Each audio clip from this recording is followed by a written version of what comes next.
Ketika Tuhan Yesus memerintahkan kepada murid-muridnya supaya tekun berdoa, seperti dalam bacaan Alkitab kita minggu lalu tentang janda dan hakim yang jahat, sebagai perumpamaan tentang seseorang yang terus-menerus berdoa, maka Tuhan menghendaki supaya keuntungan daripada doa yang tekun itu menjadi bagian milik orang percaya. Apa yang merupakan manfaat dari tekun berdoa? Simak penilaian ministry.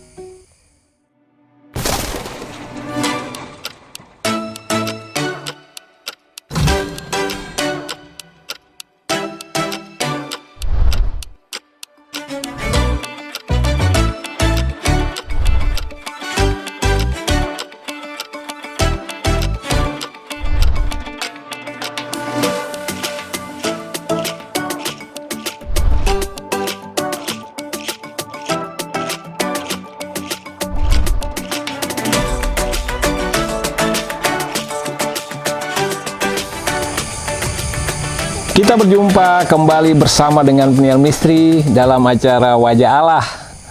Shalom saudara-saudara. Kali ini kita membahas tema manfaat tekun berdoa. Sesudah minggu lalu kita membahas tema mengapa saya susah tekun berdoa. Ketika Anda tekun untuk berdoa, maka pasti akan ada manfaatnya. Manfaat yang pertama adalah Anda mengalami hadirat Allah. Hadirat Allah adalah ketika Anda merasakan kehadiran Tuhan yang hadir dengan kekuatan, kuasa, dan keberadaan dirinya. Mungkin kita mengatakan, iya, Allah kan hadir di mana-mana. Saya ada di kantor, Allah hadir. Saya ada di rumah, Allah hadir. Saya bermain, Allah hadir. Benar, Allah hadir di mana-mana. Yang saya mau katakan di sini adalah hadirat Allah akan terasa berbeda dan akan terasa kuat dalam diri kita ketika kita dengan sengaja mengambil waktu terus-menerus berdoa. Hadirat Allah merupakan hal yang luar biasa. Saya hendak membayangkan bagaimana Anda atau saya berjumpa dengan seseorang yang kita anggap sebagai tokoh atau pribadi yang berpengaruh, entah di bidang olahraga, entah di bidang politik, ataupun seorang artis di bidang seni. Bagaimana ketika kita bertemu dengan olahragawan favorit kita yang hobi nonton bola? Bagaimana, bayangkanlah ketemu dengan misalnya pemain favorit kita. Itu tentunya akan menjadi sebuah pengalaman yang sangat berbeda. Dapat tanda tangan saja kita sudah senang, apalagi ketika boleh foto bersama. Bahwa hal ini sebagai sesuatu yang Anda membayangkannya sebagai sebuah hal yang Anda rasakan ketika Anda berdoa di hadapan Tuhan dan merasakan hadirat Tuhan. Anda merasakan dikelilingi oleh hadiratnya. Kalau manusia biasa yang dikatakan merupakan idola daripada orang banyak, Anda merasa tersanjung bersalaman, mendapatkan tanda tangan, foto bersama. Bagaimana Anda bisa kemudian tidak masuk dan mencoba merasakan seperti kata pemazmur, kecaplah dan lihatlah betapa baiknya Tuhan itu. Rasakan betapa baiknya Tuhan itu. Hadirat Tuhan luar biasa. Ketika Anda tekun berdoa, maka Anda akan merasakan hadirat Tuhan itu. Dan hadirat Tuhan ini akan melekat pada diri Anda. Ini sama seperti ketika Musa berulang kali naik berjumpa dengan Tuhan, berbicara, bercakap-cakap dengan Tuhan. Wajahnya memancarkan cahaya. Hadirat Allah akan mempengaruhi diri Anda. Hadirat Allah akan membuat diri Anda merasakan kedamaian, ketenangan yang tidak bisa Anda peroleh dengan apapun. Dengan apapun. Itu sebabnya ketika Anda mengalami masalah, mengalami persoalan-persoalan hidup, membutuhkan kekuatan dalam kehidupan ini, datang pada Tuhan dalam ketekunan berdoa, Anda merasakan hadirat Allah, maka kuasa Allah itu hadir dalam diri Anda, menguatkan Anda untuk menjalani kehidupan ini. Itu pengaruhnya bagi Anda. Satu, pengaruhnya bagi orang lain adalah Anda ada kemana saja, Anda membawa perkenan Allah itu atau hadirat Allah itu di dalam seluruh kehidupan Anda. Ketika Anda hadir di sana, hadirat Allah bersama dengan Anda, maka Anda tengah mempengaruhi keadaan atau lingkungan di sana untuk turut mengalami hadirat Allah. Tuhan Yesus ketika berulang kali dalam kehidupannya selalu memulai, dan ketika sesudah pelayanan masuk kembali ke dalam hadirat Allah, ketika dia menjumpai orang-orang yang membutuhkan pertolongan, kuasanya terpancar di dalam dirinya. Orang-orang disembuhkan, orang-orang mengalami pemulihan. Saudara-saudari, seringkali kita berbicara tentang kita membutuhkan mujizat Tuhan. Tetapi pandanglah dunia di sekeliling kita. Dunia di sekeliling kita membutuhkan Anda, membutuhkan saya untuk menjadi orang yang membawa kesembuhan. Ketika kita ada dalam hadirat Allah, kita dipengaruhi oleh kuasa Allah itu, kita akan menghadirkan mujizat Tuhan, kesembuhan Tuhan, pemulihan Tuhan dimanapun kita berada. Hadirat Allah merupakan kuasa yang menempel pada diri Anda seperti yang dikatakan oleh pemazmur. Kebajikan, kemurahan belaka akan mengikuti aku seumur hidupku ketika Tuhan menjadi gembala. Ketika Anda tekun berdoa, Tuhan akan menjadi gembala Anda. Dan hadirat Allah itu akan membawa kebajikan, kemurahan dalam kehidupan Anda.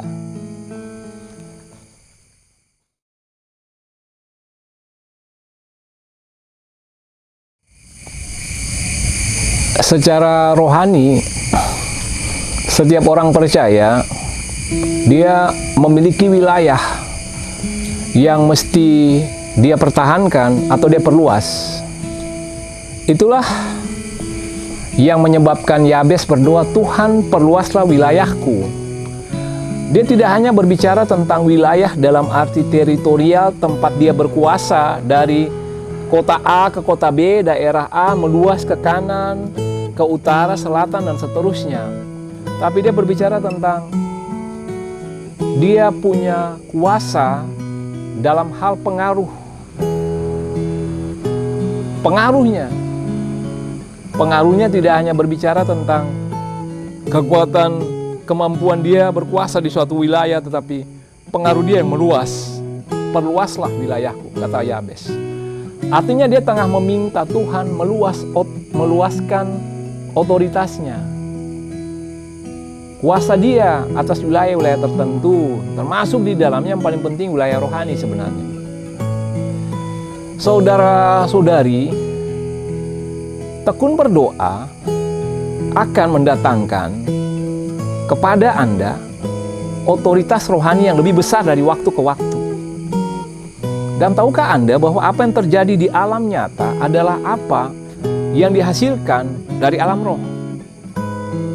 Anda mendapatkan berkat, kelimpahan, kemakmuran, keberhasilan, kesehatan, penjagaan dan perlindungan Tuhan terjadi karena sesuatu yang dihasilkan dari alam roh ke dalam alam nyata. Dan Tuhan melakukan hal itu lewat doa. Sehingga ketika Anda tekun berdoa, otoritas Anda diperluas, wilayah Anda diperluas, pengaruh Anda diperluas. Anda mengalami begitu banyak kebaikan karena otoritas Anda terhadap kesehatan diperluas. Otoritas Anda terhadap kemakmuran, keberhasilan ekonomi diperluas. Orang seringkali tidak menyadari hal ini. Dan mereka seringkali lebih menekankan pada usaha dan kekuatan mereka. Ketika orang percaya tekun berdoa, maka dia tengah memperluas otoritasnya. Dia tengah memperluas hal-hal yang dia bisa peroleh dalam hidup ini cuma dengan berdoa. Ketika Anda mulai mundur dan tidak tekun berdoa, maka otoritas yang mestinya Anda miliki di situ didesak masuk oleh iblis. Iblis mendesak Anda mundur. dan dia mulai menguasai wilayah Anda. Anda mengalami kemerosotan, Anda mengalami kemunduran, Anda mengalami kegagalan, Anda mengalami gangguan kesehatan, dan seterusnya. Tuhan memerintahkan kita supaya tekun berdoa, supaya otoritas yang kita bisa peroleh hanya lewat doa kita miliki. Semoga Anda bisa menangkap hal ini. Kenapa Anda sebagai orang percaya dalam hidup ini mengalami begitu banyak hal yang bisa dikatakan bertentangan dengan apa yang Tuhan kehendaki. Seringkali ketika diselidiki, orang percaya tidak berhasil, orang percaya mengalami kemunduran, orang percaya mengalami begitu banyak kesialan dalam kehidupan ini karena dia tidak mempertahankan otoritas yang Tuhan berikan lewat doa yang tekun. Sebab itu doa dikatakan adalah nafas kehidupan orang percaya. Tuhan ingin supaya Anda bertumbuh dan berkembang, mengembangkan otoritas Anda, memperluas wilayah Anda untuk kemuliaan Tuhan. Ketika Anda berdoa dengan tekun, Anda menjadi pribadi yang diubahkan oleh Tuhan. Anda memperluas pengaruh Anda ke sana kemari, memperluas otoritas Anda, mempertahankan wilayah Anda. Tuhan dimuliakan. Anda menyaksikan Tuhan yang berkuasa. Tetapi ketika Anda didesak oleh musuh, Anda mengalami berbagai hal yang sebetulnya tidak boleh Anda alami, Anda tidak bisa menyaksikan tentang Tuhan yang berkuasa seperti yang dikatakan di dalam firman-Nya. Doa yang tekun akan melipat gandakan otoritas kita, memperluas pengaruh kita, menambah kekuatan dan daya kita untuk bisa mengembangkan pengaruh atau dampak kita untuk kemuliaan nama Tuhan. Ubah hatiku seperti hati-Mu, Kudus berkenan bagi-Mu. Dalam doa yang tekun, Anda menerima perkenan Allah. Perkenanan Allah itu adalah Allah berkenan kepada Anda. Sebuah relasi yang Anda bangun dengan tekun bersama dengan Tuhan menghasilkan bahwa Allah berkenan pada Anda. Memang betul bahwa Yesus Kristus dengan kematiannya membuat kita dikenan oleh Allah. Arti perkenan Allah itu artinya kita menarik berkat Allah, menarik kemakmuran, menarik perlindungan, menarik hal-hal yang baik dalam hidup ini. Dan hal-hal itu tidak bisa Anda kerjakan dengan kekuatan Anda. Seringkali kita naif dan kita berpikir bahwa hal-hal seperti itu adalah hal-hal yang bisa kita kerjakan, kita upayakan dengan kemampuan kita. Tetapi itu salah. Yang benar adalah perkenan Allah atau Allah berkenan kepada Anda ketika Anda ada dalam sebuah relasi yang intim, yang baik bersama dengan Allah. Itulah yang menarik berkat Tuhan hadir dalam kehidupan kita. Itulah yang menarik kemakmuran. Itulah yang menarik kesehatan. Itulah yang menarik kekuatan. Dan itu terjadi dalam sebuah doa yang tekun dengan Allah. Kita tengah membuat Allah menjadi berkenan kepada kita karena sebuah relasi yang dekat.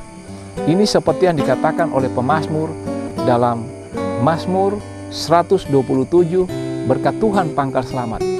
Jikalau bukan Tuhan yang membangun rumah, sia-sialah usaha orang yang membangunnya. Jikalau bukan Tuhan yang mengawal kota, sia-sialah pengawal berjaga-jaga. Sia-sialah kamu bangun pagi-pagi dan duduk-duduk sampai jauh malam dan makan roti yang diperoleh dengan susah payah, sebab ia memberikannya kepada yang dicintainya pada waktu mereka tidur. Ini merupakan pernyataan pemazmur tentang berkat-berkat yang kita butuhkan dalam hidup ini. Dan pemazmur mengatakan bahwa berkat perkenan Allah itu hadir dalam sebuah relasi yang dekat dengan Dia.